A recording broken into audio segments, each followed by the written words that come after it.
The problem is when you go to a designer and say, I want a design, they then go, what do you want?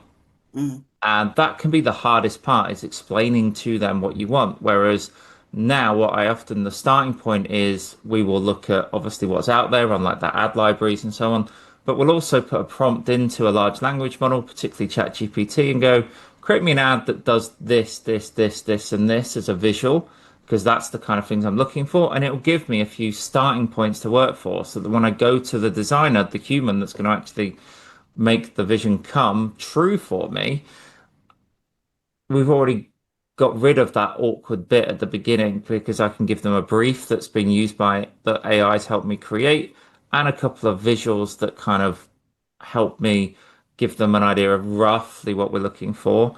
And then they can go away and they can create me something that fits that brief and is better and more professional and fits the brand more than maybe that initial idea we've had. So initial idea creation is a huge thing for us and how we use AI. Yeah. But I think the key takeaway for me here is that we're using it as part of the ideation process. We're not using it as part of the creation process. And that's where my line with AI kind of sits is I think that where possible, we need to keep the bit that keeps us human in there and add the spark on the end. Because if we all just use these products to create stuff, then we'll all look the same. We'll all become boring.